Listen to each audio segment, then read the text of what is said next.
आज हम chapter number 9 aromatic hydrocarbons को स्टार्ट करेंगे, जिसमें हम aromatic compounds, criteria for aromatic compound and types of aromatic hydrocarbons को इन डिटेल समझेंगे। एरोमेटिक हाइड्रोकार्बन्स में जो वर्ड एरोमेटिक है वो ग्रीक वर्ड अरोमा से ड्राइव हुआ है, जिसका मतलब फ्रेग्रेंट यानी खुशबूदार होता है। स्टार्ट में ये समझा जाता था जितने भी एरोमेटिक कंपाउंड्स हैं वो सारे के सारे खुशबूदार होते हैं, लेकिन बहुत जल्द ये रियलाइज़ किया गया कि बहुत सारे ऐसे एरोमेटिक कंपाउंड्स हैं जो कि ऑर्डरलेस होते हैं और कुछ ऐसे कंपाउंड्स हैं जो कि खुशबूदार होते हैं लेकिन एरोमेटिक नहीं होते। सो ये मिथ ख़त्म हो गई कि एरोमेटिक कंपाउंड्स फ्रेग्रेंट होते हैं, बल्कि एरोमेटिक कंपाउंड्स कुछ फ्रेग्रेंट होते हैं और कुछ ऑर्डरलेस होते हैं। जब एरोमेटिक कंपाउंड्स की डिग्रेडेशन की जाती है, इनको ब्रेक किया जाता है, तो एंड प्रोडक्ट बेंजीन बनती है। अब जो बेंजीन है वो 6 कार्बन एटम से मिलकर बनती है और इनमें अल्टरनेटिव 3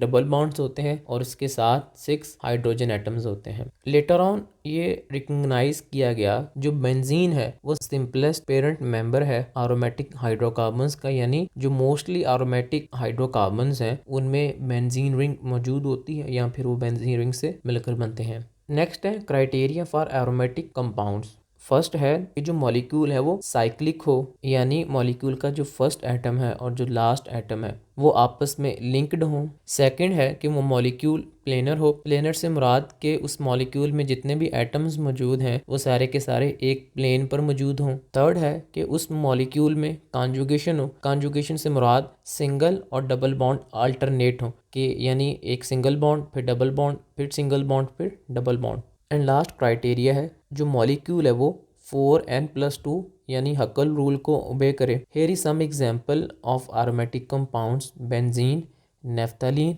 एंड एंथ्रासीन। अगर आप इन तीनों मॉलिक्यूल्स को देखें, तीनों के तीनों साइक्लिक हैं और ये तीनों के तीनों एक प्लेन पर मौजूद हैं और इन तीनों मॉलिक्यूल्स में कॉन्जुगेशन है, यानी एक रिंग में जो डबल और सिंगल बॉन्ड है वो अल्टरनेट है। और लास्ट पर ये तीनों के तीनों मॉलिक्यूल हकल रूल को ओबे करते हैं। On the basis of the benzene ring aromatic hydrocarbons को 2 कैटेगरीज में डिवाइड किया गया है। फर्स्ट है monocyclic aromatic hydrocarbons and second है polycyclic aromatic hydrocarbons. Monocyclic aromatic hydrocarbons में एक बेंजीन रिंग मौजूद होती है। For example toluene. टॉलुइन में एक बेंजीन रिंग मौजूद होती है जिस पर मिथाइल ग्रुप होता है। फिनोल में भी एक बेंजीन रिंग है जिस पर हाइड्रोक्सिल ग्रुप अटैच है। बेंजोइक एसिड में भी एक ही बेंजीन रिंग है जिस पर कार्बोक्सिलिक ग्रुप अटैच है। और लास्ट एग्जांपल एनालीन में भी बेंजीन रिंग पर NH2 ग्रुप अटैच है। Polycyclic aromatic hydrocarbons. Polycyclic aromatic hydrocarbons में 2 या 2 से ज़्यादा